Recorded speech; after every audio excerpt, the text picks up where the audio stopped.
자, 오늘 우리 함께 봉독한 말씀 통해서 설교 제목 같이 한번 읽어보실까요? 가정의 탄생이라는 제목으로 설교를 하겠는데요. 이 주제가 결혼에 대한 주제예요. 그래서 이제 1부, 2부 때 설교를 했는데 우리 청년들을 아끼는 어떤 집사님이 넌지시 노파심에 얘기하시더라고요. 목사님, 그 설교가 상당히 청년들에게는 상처가 될 수 있습니다. 그래서 제가 그 말을 듣고 그럼 어떻게 메시지를 바꿔야 될까요?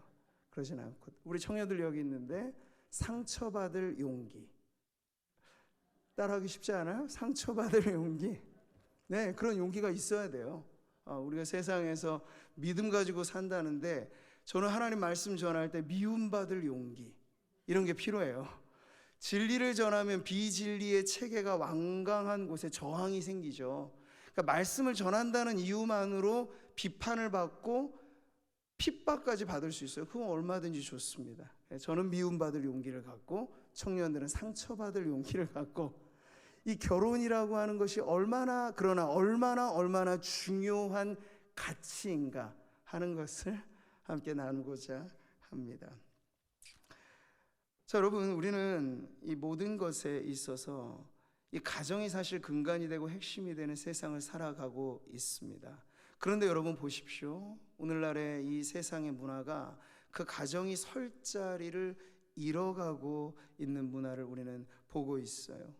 가정이라고 하는 이 하나의 공통의 주제를 사회학자가 말하는 관점, 경제학자가 말하는 관점은 다 다를 것입니다. 현대인의 가정살이를 보면서 비판적인 시각으로 작품을 쓰는 소설가, 영화를 만드는 감독, 저마다의 메시지를 다 바라고 있는 것입니다.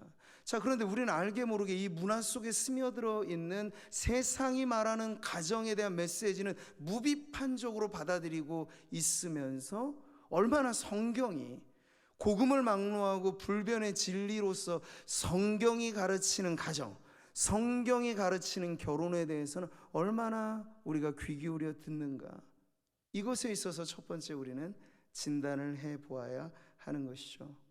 특별히 여러분, 가정의 붕괴와 해체가 가속화되어지고 이제 인륜과 관습에 따라 이것이 가정이야 말하고 말했을 때 여러분, 그 가족은 뭡니까? 남자와 여자가 결혼을 해서 부부의 관계를 맺고 그들에게서 태어나는 자녀들로 이루어지는 구성을 우리는 가족이라고 합니다. 근데 여러분, 이제 동성 간의 연애를 주장하고 더 나아가서 우리도 결혼에 인정해달라, 동성 간의 결혼을 합법화시키려고 하는 그러한 시도들은 이제 어떤 것까지를 주장하느냐? 가족 구성권을 우리에게 달라. 이게 소수자들로서 동성애자들이 요즘에 외치는 주장이에요.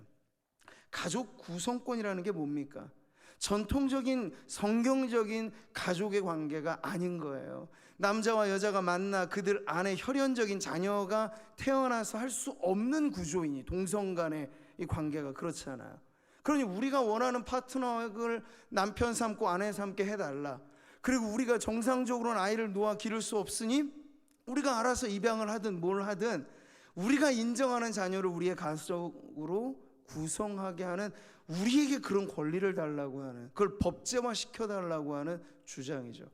자, 여기까지 우리가 보게 되면요, 이제 1인 미디어 시대, 1인 가족 시대에 살아가면서 이제 우리는 가정이라고 하는 전통적인 고귀한 가치, 성경의 가치조차도 이런 사회에 발 디딜 곳이 없는 그러한 시대에 지금 우리가 살고 있다는 것을 알게 됩니다. 말하자면 그런 거예요, 여러분. 복음을 전혀 듣지도 보지도 못했던 어떤 미종족에게 선교사로 여러분이 가서 산다는 건, 이 부락과 이 마을과 이 도시에 예수 믿는 사람은 나밖에 없는 그러한 삶을 살아갈 때 여러분, 그 삶이 얼마나 사실 많은 반대와 문화적인 충돌들이 있겠습니까? 근데 실제로 지금 우리가 도시 생활을 하고 선진화된 나라와 이 문화 속에 이 모든 것들을 향유하며 살아간다는 것이 실로 그러한 형편에 있다는 것이에요. 그러니 얼마나 우리가 깨어 있어야 할지는 너무나 분명하죠. 오늘 우리가 읽은 창세기 2장의 말씀은 창세기 1장과 이어서 창조 기사에 연관된 내용입니다. 근데 2장의 말씀은 인간의 창조의 독특함에 대해서 그 특별한 의미를 더 많이 강조해 주는 내용이죠. 자, 여기서 우리는 주목해 보기를 하나님의 걸작품으로 만들어진 바로 아담이라고 하는 인간이 어떠한 모습을 하고 있는지를 보게 되는 거예요. 오늘 성경이 이 아담의 특별함에 대해서 말할 때 이렇게 들려주죠. 같이 봅니다. 하나님이 자기 형상 곧 하나님의 형상대로 사람을 창조하시되. 아멘. 인간이 고귀하다라고 하는 것은 여러분 어디에 그 특징이 있을까요? 하나님의 형상대로 지음받은 피조물이 인간이라는 점이에요. 자, 하나님의 형상을 말할 때 하나님의 영이시니 우리가 어떤 형상에 빗대어서 말할 수 있겠습니까? 그래서 외모적인 모양을 말하는 것이 아니죠. 하나님의 형상을 말할 때 아담이라고 하는 인간의 독특성은 다른 동물에게는 있지 않는 지정의로 구성되어져 있는 그 인격성이야말로 가장 하나님을 닮는 그 형상이라 말할 수 있겠고, 그 인격 안에 깃들어져 있는 특별한 특징들, 예컨대 영성이 있고, 여러분 인간만의 특징이 바로 영성입니다. 그리고 지혜가 있고 선함과 거룩함을 추구하며 사랑을 나누는 도덕적인 존재라, 이게 바로 하나님의 형상대로 지음받은 아담의 모습이었습니다. 이것이 얼마나 출중하였던지 하나님께서는 엿새 동안의 그 모든 창조의 과정마다 지으시고 좋았다 말씀하시고 지으시고 좋았다 말씀하셨는데, 이제 아담이 창조된 다음에는 어떻게 평가를 하시느냐 같이 봅니다. 하나님이 지으신 그 모든 것을 보시니 보시기에 심히 좋았더라. 아멘. 인간의 창조까지가 완성되었을 때 하나님께서는 매우 흡족해 하셨습니다. 자, 그러니 우리가 이 아담이라고 하는 인간의 이 우월함, 탁월함, 이것이 어느 정도인가를 알 수 있겠죠. 그런데 말이에요, 여러분, 이렇게 탁월하고 우월한 존재, 그래서 완벽해 보이는 이 아담에게 오늘 본문은 문제거리가 있었다고 알려주고 있어요. 옥의 티라고 할 수 있을까요? 그런 문제. 근데 이 문제는 아담으로부터 발견된 문제가 아니었고, 아담을 지으신 하나님이 아담을 보실 때 이거 아담 이거 문제인데 라고 하나님이 여기신 문제예요. 제가 서두에 이런 이야기를 하는 이유가 분명히 있습니다. 자, 오늘 말씀에서 보면 이런 문제죠. 여호와 하나님이 이르시되 사람이 혼자 사는 것이 좋지 아니하니. 무엇이 문제라고 여러분? 사람이 혼자 사는 것이 좋지 아니하니. 아멘. 지금의 이 시점은 여러분 우리가 알고 있는 원죄라고 하는 죄가 들어오기 이전 문제예요. 그러니까 사실 죄가 세상에 들어와 모든 것을 헤집어 놓기 이전에 죄라고 하는 것이 원초적으로 있지 않았던 그때에도 하나님이 보시기에 무언가 결함으로 온전하지 못함으로, 그래서 이건 아닌데 라고 말씀하신 문제가 뭐라고요? 사람이 혼자 사는 문제라고 하는 거예요. 자, 오늘 이 성경의 말씀을 기준해서 오늘의 세상의 풍토가 어떻게 성경적인 기준과 다른지를 우리는 보아야 하겠습니다. 우리 젊은 청년들에게는 잘 알려진 TV 프로죠. 나 혼자 산다, 줄여서 나혼산. 이런 프로가 꽤나 장수 프로그램이에요. 10년을 이어가고 있으니 여러분 방송가의 이 생일이 아주 뚜렷하거든요. 아무리 좋은 이 작품이라도 시청률이 떨어지면 조기 종영될 수밖에 없어요. 근데 10년간 이어진다라고 하는 건 지금 누군가가 계속해서 이 프로를 보면서 좋아라 봐주고 거기에 대해서 좋은 피드백을 해주는 거예요. 광고주들이 붙는 거예요. 그러니까 이 프로가 10년을 연장해서 계속 존속되고 있는 거죠. 근데 이 프로의 특징이 뭡니까? 독신 생활을 하는 청춘 남녀 연예인들, 누구나 봐도 선망의 대상인 그들을 앞세워서 보세요. 혼자도 이렇게 잘 살고 있습니다. 혼자 사는 삶이 얼마나 깔끔하고, 혼자 사는 삶이 얼마나 군더더기가 없고, 혼자 하고 싶은 대로 다 하고 사는 이 삶을 한번 보세요. 마치 보여주는 집 구경하듯이 편집된 영상 안에서 혼자 사는 연예인들의 삶을 선망의 대상으로 부추겨 주는 거예요. 여러분, 어떤 하나의 잘못된 이념이 머릿속에 들어가면 한 사람을 뒤집어 놓는데 그리 오랜 시간이 걸리지 않아요. 근데 여러분, 문화라고 하는 것은 그보다도 오랜 시간에 영향을 주는 건데, 이 문화화된 영향력이 바뀌어지는 데는 그만큼 더 오랜 시간이 필요합니다.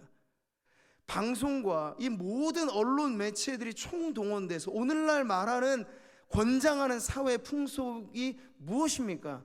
당신 혼자도 잘 살 수 있습니다. 그런 싱글 라이프를 추구해 보십시오. 혼족의 사회라고 하는 것이 이제는 피할 수 없는 대세입니다. 당신이 혼자만의 삶을 결정한다는 것, 이 대세를 따르는 것입니다. 지금 제가 말하는 이것은 전면에 내세우는 구호는 아니지만 그 모든 문화화된 매체가 주장하고 있는 핵심의 메시지는 바로 이것이에요. 그러니 우리가 그런 것들을 그냥 TV 하나의 프로로 보면서 즐기고 좋아라 하는 사이에 우리는 눈에 보이지 않는 공기를 들이마시며 호흡하는 것이 내 폐에 영향을 주고 내 몸에 영향을 주는 것처럼, 이 문화라고 하는 공기가 혼자 사는 사회를 권장하고 더불어 산다고 하는 것, 결혼해서 사는 것 마치 결혼 지옥이라고 말을 하고, 긍정적이고 좋은 피드백을 들려주기보다는 문제되는 사례들만을 보여주면서 보십시오, 이래도 결혼하겠습니까? 아주 오랜 시간 동안을 총 집중해서 이런 것들을 보여줄 때 우리는 거기에 대해서 이제 거의 무비판적인 거야. 아, 그래도 되는구나. 아, 저게 정상이지. 그러니까 정상과 비정상이 바뀌어지는 거죠. 이 문화에 가공할 만한 위력은 바로 이런 것입니다. 예전만 하더라도 우리는 결혼을 하느냐 못하느냐의 문제에 있어서 못하는 것으로 이야기를 했어요. 명절날 집안 어른들 만나면 관연한 청년들이 그 모임에 가기 싫어했던 이유, 너 왜 아직까지도 결혼을 못했니? 이 못했다는 말이 마치 내가 나고자인 것 같고 내가 뭔가 부족한 것 같고 이런 느낌이잖아요. 근데 여러분, 지금은 이제 그런 말들조차 할 수 없어지는 분위기입니다. 왜냐하면 젊은이들이 앞장서서, 사실 이 젊은이들의 배후에는 또 다른 분위기들이 있겠습니다만, 결혼 못하는 게 아니라 안 하는 겁니다. 아주 당당하게 주장하기를, 비혼주의를 선언하는 젊은이들이 이 사회의 과반이 넘어가고 있어요. 한 통계에 따르면 남성 중에 53.9%, 여성 중에 68.6%가량이 비혼에 나는 동의합니다. 그러니까 비혼이란 말이 아주 냉정한 거예요. 못하는 게 아니라 내 선택과 의지적인 결정에 따라 나는 결혼 안 하기를 선언합니다. 이런 것이에요. 자, 근데 여러분, 이것이 가정의 탄생과 무슨 관계가 있을까요? 여러분, 가족이라고 하는 원 구성을 다시 한번 생각해 보시기 바랍니다. 아담과 하와가 만나서 하나님 주례하셔서 결혼하여 이르렀더니 그들에게서 가인도 나오고 아벨도 나오고 셋도 나왔습니다. 가족의 탄생의 첫 단추에는 부부의 관계가 있는 것이에요. 이 정상적인 하나님의 창조의 섭리에 순응하는 이 결혼의 관계가 성립되지 않으면, 지금 우리는 뭐 구미시 40만, 뭐 우리나라 뭐 1,000만 얘기를 해도 이 인구가 만약 제각기 뿔뿔이 흩어져 있는 개인들의 조합이라고 하는 건 이건 매우 불운한 것입니다. 그렇지 않아요, 여러분? 비슷한 기준으로 우리가 동남아권의 다른 어떤 나라, 제가 예전에 필리핀 우리 선교지를 가면서 깜짝 놀랐어요. 경제적인 수치로야 한없이 아직은 빈곤한 그 도시에 제가 선교사님 통해서 가보니까 거기서 저는 오히려 희망을 봤어요. 아이들이 바글바글거려. 아이들이 바글바글거려.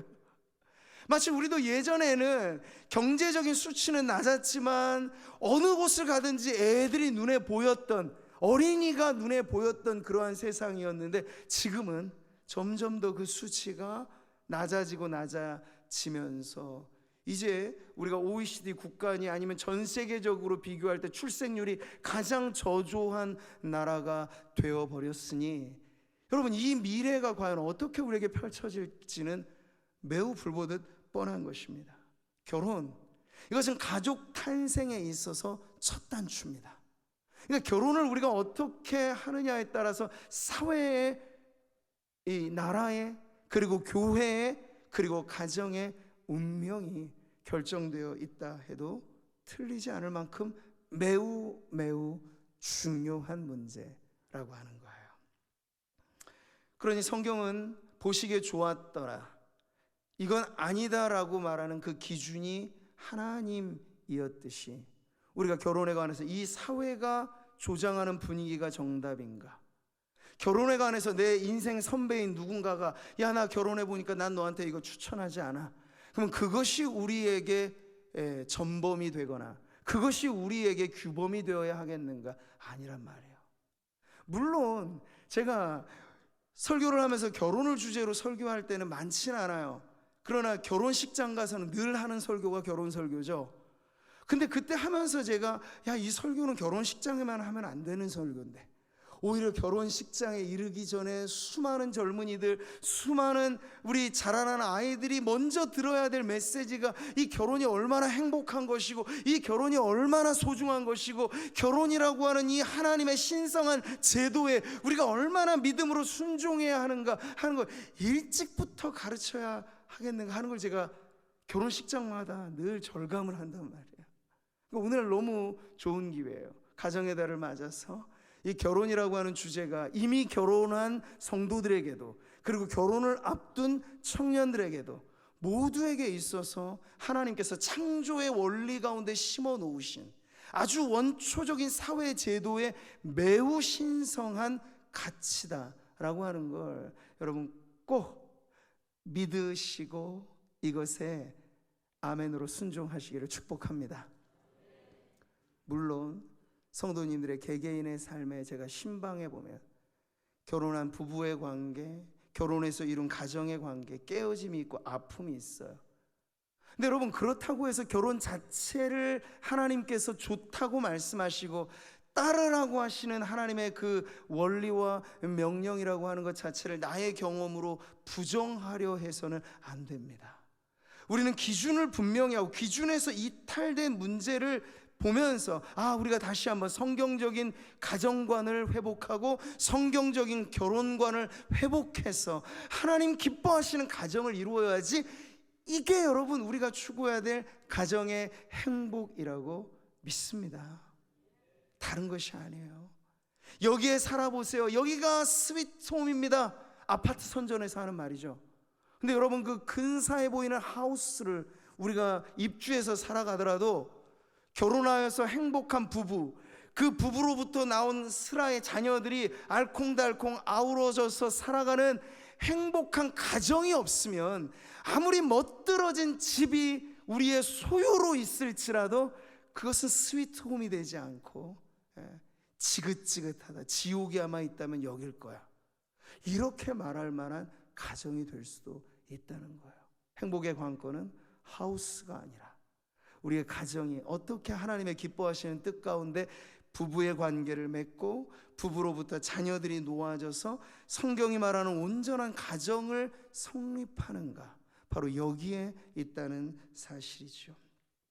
자, 이 문제를 보신 이도 하나님, 문제를 해결해 주신 분도 하나님이십니다. 18절 말씀 한 번 더 같이 읽어보시죠. 여호와 하나님이 이르시되 사람이 혼자 사는 것이 좋지 아니하니 내가 그를 위하여 돕는 배필을 지으리라 하시니라. 아멘.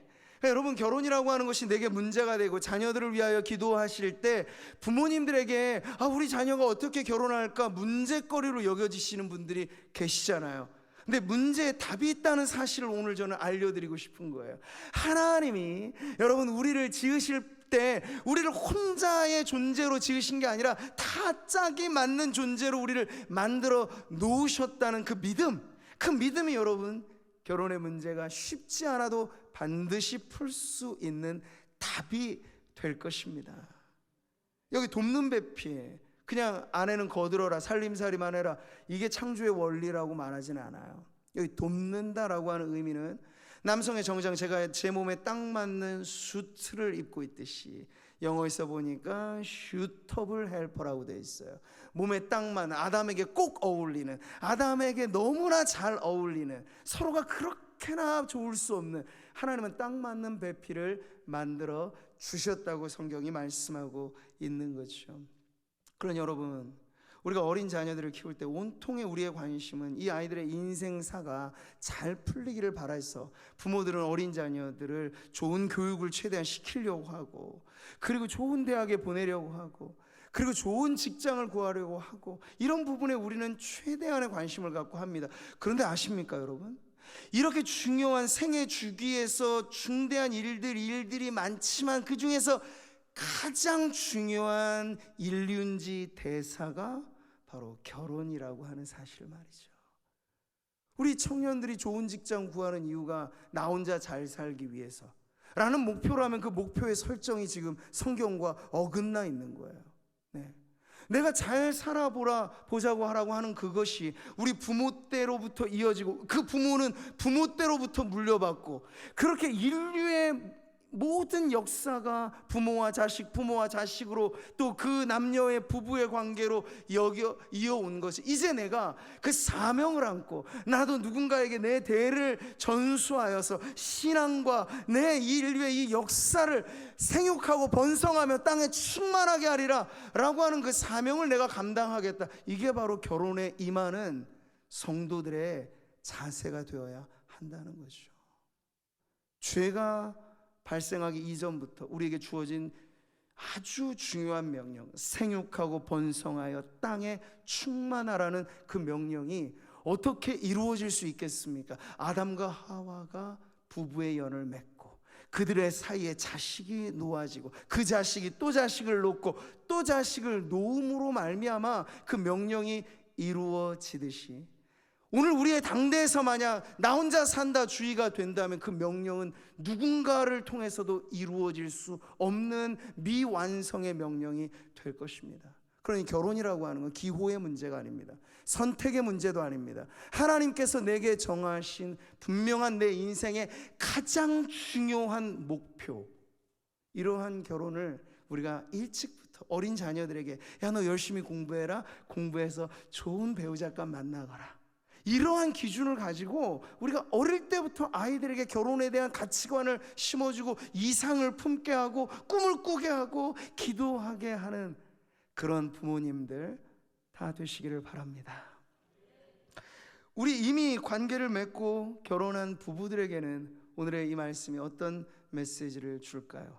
가정의 탄생에 부부의 관계가 있으니, 사실 문제 많은 자식들 많다 해도 그 모든 문제 많은 자식들에게는 그의 부모가 있음을 우리는 부모의 처지에서 인정할 수밖에 없습니다. 가정의 행불행을 좌우하는 것, 물론 자식들로부터 문제가 생길 때도 왜 없겠습니까? 그런데 제가 오늘 보니까요, 연합 예배를 드리는 치없이 맑아 보이는 어린 아이들, 유소년기에 속해 있는 그 아이들, 얘네들이 짓궂게 장난꾸러기라 하더라도 이 아이들에게 문제가 있다면 얼마나 많은 문제가 있을까. 그런데 저 아이들이 성장하고 성장해 가면서 가정에서 부모와 학교에서 교사들이 이 아이들을 잘 키웠더라면 점점 더 멋지고 아름다운 아이들이 되어질 텐데, 이 아이들의 청소년기, 이 아이들의 청년기가 점점 가면서 가정에서 부모의 역할, 학교에서 스승의 역할, 사회에서 인생 선배들의 역할이 부재하니, 이 어렸을 때는 이렇게나 맑고 깨끗한 아이들이 잠재적인 범죄자가 되고 일찍부터 범죄에 발을 내딛는 이러한 끔찍한 사회를 만들게 된 것이죠. 그 문제의 중심에 가정에는 부모인 우리가 있다는 것을 우리는 실감을 하고, 부부의 행복함이 자녀들의 행복에 아주 직결된 문제라고 하는 것을 꼭 기억하시기를 바랍니다. 근데 부부의 행복은 무엇으로 보장될까요? 오늘 말씀을 보니까 아담이 지어주신 하와를 보면서 노래한 아름다운 노래가 들려집니다. 23절이죠. 이는 내 뼈 중에 뼈요 살 중에 살이라, 이것을 남자에게서 취하였은즉 여자라 부르리라. 아멘. 오늘날 남녀 간의 갈등은 너무나 심화돼서 마치 화성에서 온 남자, 금성에서 온 여자 이렇게까지 서로를 외계인 보듯이 합니다. 사회 갈등의 많은 부분에 젠더 갈등이 첨예하게 대립되어져 있는 이 사회의 분위기. 그런데 여러분, 성경으로 우리가 돌아가서 보면 원초적으로 남녀 간의 갈등은 사실 존재하지 않았어요. 그러나 죄라고 하는 것이 그 사이를 비집고 들어올 때 비로소 갈등과 반목과 깨어짐이 일어나게 된 거죠. 근데 그 죄라고 하는 문제가 있기 전 남자와 여자, 남편과 아내의 관계는요, 어느 정도였냐면 그들은 애초에 한 몸이었던 존재였습니다. 아담의 원재료는 흙이었던 반면 하와의 원재료는 뭡니까? 아담의 갈빗대를 취하셔서 하나님께서 하와를 만드셨어요. 그러니까 하와는 이미 아담의 몸의 갈빗대 일부였던, 당신은 나와 다릅니다는 특징보다도 당신을 보니 내 뼈 중에 뼈군요, 살 중에 살이군요 라고 아담이 노래 부를 만큼 그 둘은 온전한 연합을 이루는 관계였다는 것이죠. 부부의 행복, 부부의 그 행복의 첫 자리에 무엇이 있습니까? 연합이 있습니다. 한 몸을 이루는 육체적인 연합만이 아니고 이 연합은 온전한 영적인 연합까지를 표현해주는 말씀이죠. 자, 그래서 오늘 이 말씀을 아담의 노래로 끝내지 않고 창세기를 기록한 모세는 이 결혼이라고 하는 신성한 제도를 오고 오는 모든 사람들에게 알려주기를, 오늘 24절, 이것은 아담과 하와에게만 적용되는 것이 아니라 하나님의 형상대로 지음받은 모든 인간들에게 주신 하나님의 명령으로 우리에게 들려집니다. 24절 큰 소리로 같이 한번 읽겠습니다. 이러므로 남자가 부모를 떠나 그의 아내와 합하여 둘이 한 몸을 이룰지로다. 아멘. 이 숭고한 부부의 관계가 어느 정도 거룩한지에 대해서 신약 성경에 바울은 이 남편과 아내의 관계를 빗대어 그리스도와 교회의 관계로까지 말씀을 전했습니다. 같이 보시죠. 그러므로 사람이 부모를 떠나 그의 아내와 합하여 그 둘이 한 육체가 될지니 이 비밀이 크도다. 나는 그리스도와 교회에 대하여 말하노라. 아멘.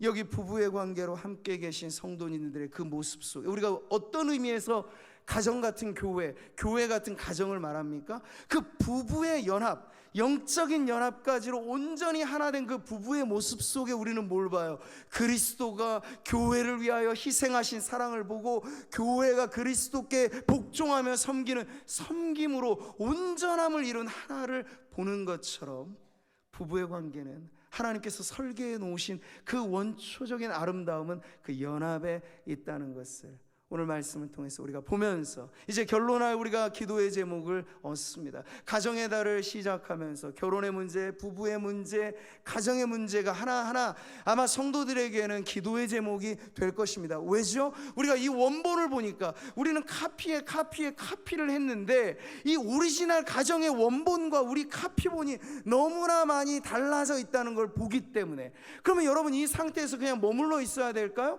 카피가 너무 낡았기 때문에 이 사회가 쓰는 새로운 결혼관, 이 세상이 말하는 새로운 가족관을 우리가 이제 대체해야 될까요? 아닙니다. 여전히 우리는 원본을 되찾아야 돼요.